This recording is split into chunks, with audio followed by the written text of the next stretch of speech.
I mean, I was raised in Seattle, and I will say Seattle ruined me for anywhere else. I lived in New York for a bunch of years, and I, knew I had to get back and I always wanted to put my roots down in Seattle. And my husband loved New York, and so the only way I could get him out was to be 8 months pregnant and just like drag him across the country. We are not raising our child here.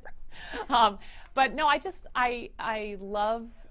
I feel like the Northwest is in my bones or something. It's just a part of me. So when I start to write a story, I often will just place characters naturally in these different environments that I'm pretty familiar with, And so it's not like I've ever lived in Granite Falls. I don't know it intimately. I do now. But I've certainly gone around the state both in my childhood and in my adulthood. I've traveled about and gone through towns like that and had it in my head that was where I wanted to set the story, was a place like that. And just from a pure filmmaking standpoint, if you were able to separate your love for our area from your love for making films, I feel like time and again, what you do is proof positive. This is a great place to shoot. Bring more filmmaking here. Bring more movies here. Oh, absolutely. Yeah. I mean, there's a great filmmaking community, so there's actually a really great bench of folks who are really good at what they do on the crew side of things. A lot of them have to commute to Spokane or commute to Portland because there's more work there.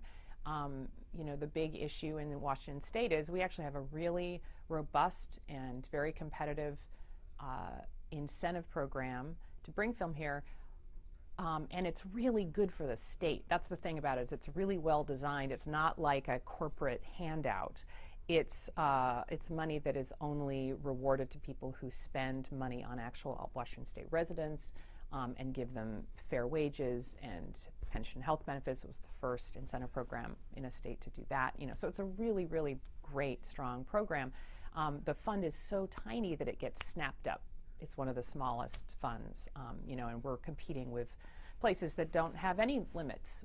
Kentucky has no limit on their fund, Hawaii, places like that, and ours is like 3.5 million, which is just a teensy little bit, and it just gets, it's gone in a blink of an eye. So if it was bigger, we could have way more film here, and yeah, it is a fantastic place to shoot. It would be great to see more of it. Okay, so let's talk about this movie. First off, the cast. I mean, Edie Falco is so amazing. She is insanely good in this movie. I mean, she's always good.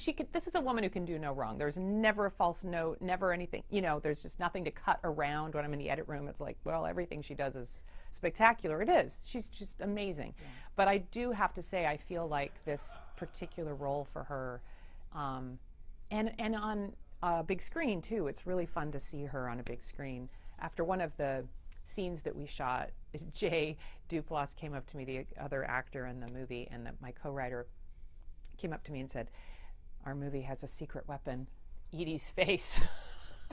And it's so true.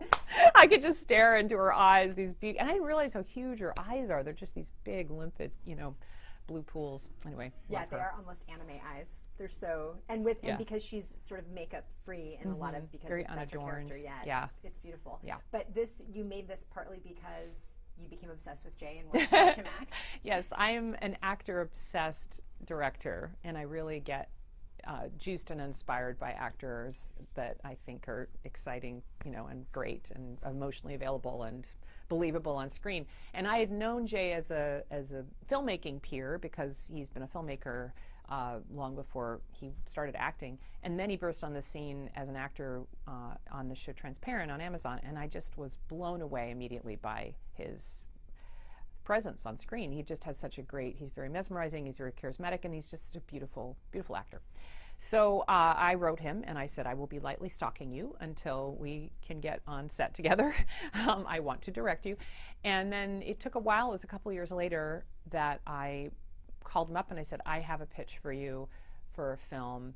And this is what I do often when I get inspired, when it's like I have a muse who is an actor that I want to work with, is I'll call them and I'll say, are you even interested in this character or this story or this kind of, when it's a very nascent kind of stage. So instead of just like writing a full-on script and sending it to them, I kind of feel it out first. So I basically had the whole backstory to this movie in my head, and it had been knocking around in my head for a while, for a number of years, and it hadn't first occurred to me that this would be a great role for him because, he and the character, like Jay and the character, don't have a lot in common, a lot of life experience overlap, and I knew it would be a little bit of a new, kind of a stretch for him as an actor in a good way.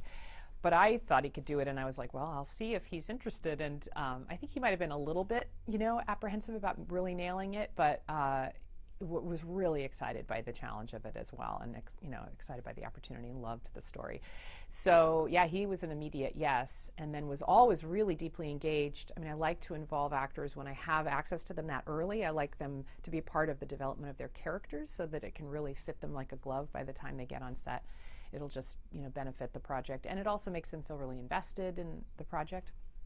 But he just got so involved and had so many great suggestions about plot as well that we ended up passing the draft back and forth, and he became an official co-writer as well.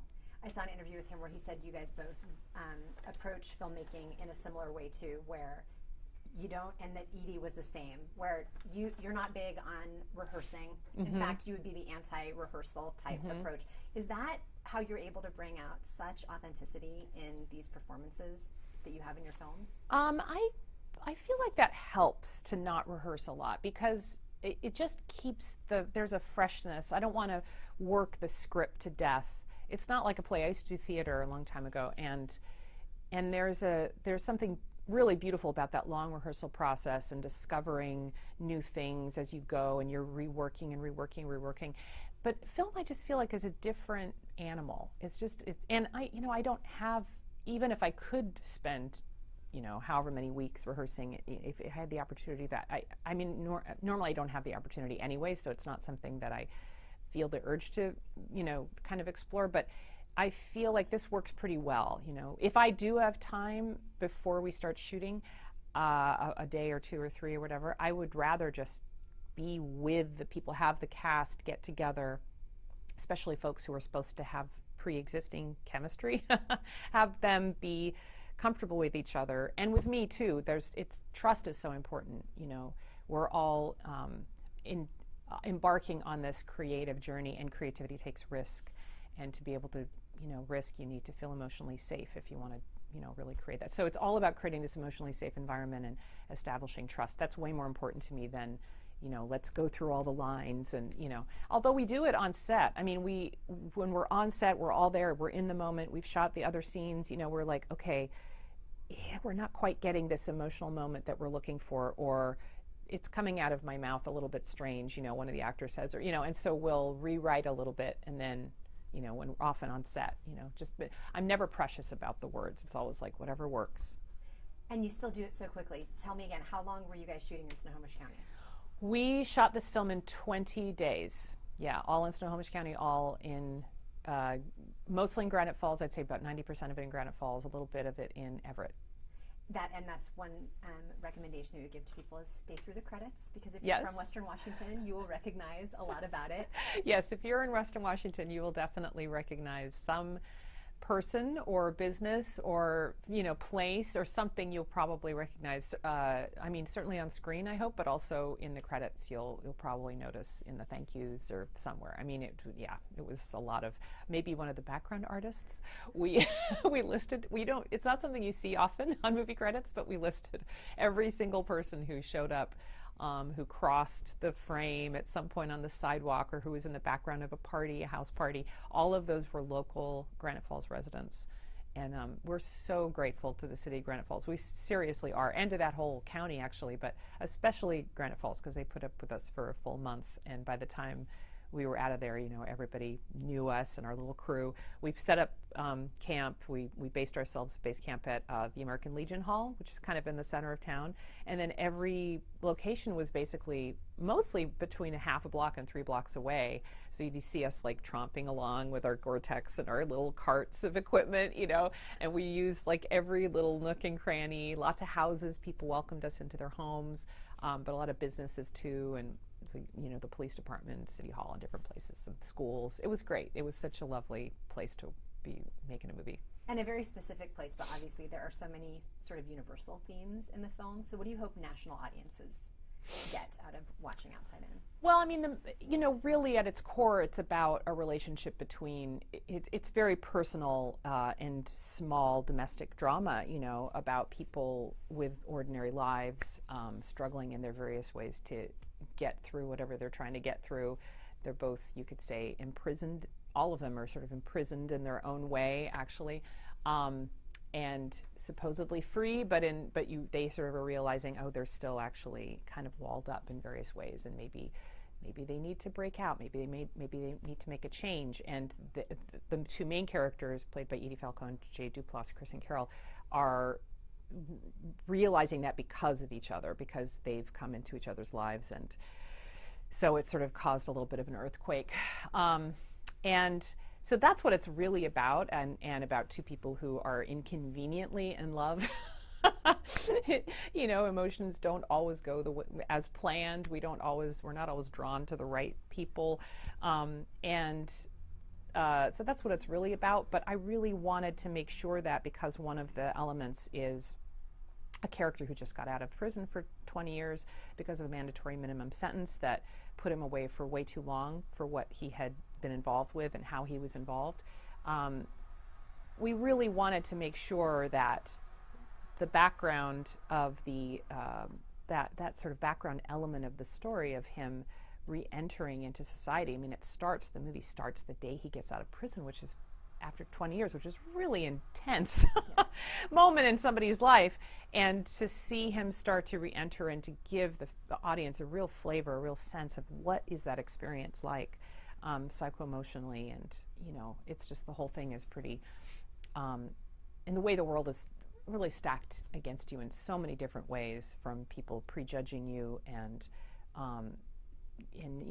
trying to get a job and having to put down, your prison history on the application, every single little thing. And also, right now, getting out of prison after having been away from the real world for 10, 20 years is probably the most intense time in terms of trying to wrap your head around what's gone on technologically in that amount of time. It really is. And we just gave little tips of the iceberg. Right. He doesn't go on not, Snapchat. He doesn't try to figure out all that. He's just doing a flip phone. He's just trying to deal with texting. Right. That's all. Just right. texting. But we forget that's those things that have just naturally evolved and become a part of all of our lives it's a lot to take in if you have not, been around during the development of all that. So anyway, just trying to give a really clear, authentic flavor of what that experience is like, without it being a message movie, or that's not really what the movie is about. It's about this relationship, but we really want it to be honest and authentic in that representation. So it was all about balancing those things. It was so fun going through Getty Images, because I'm like, oh, there's Lynn and Sam Rockwell, and there's Lynn and Allison Janney, and there's, what is that like when you see two of your buddies winning Academy Awards? It was crazy to see two of my former actors.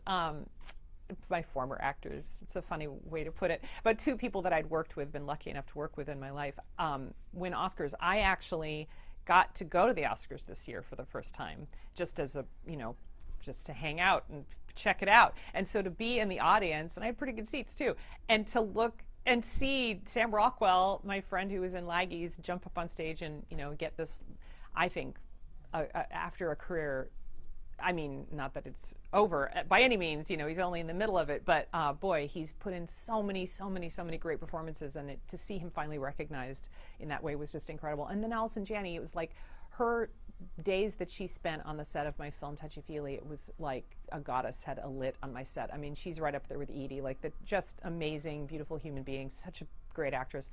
So to see her get an Academy Award as well, after a lot of kudos she's gotten from television, but to see her get something for a movie role is just like, somebody said, oh, you're the good luck charm for actors. Sounds good to me. I'll take it.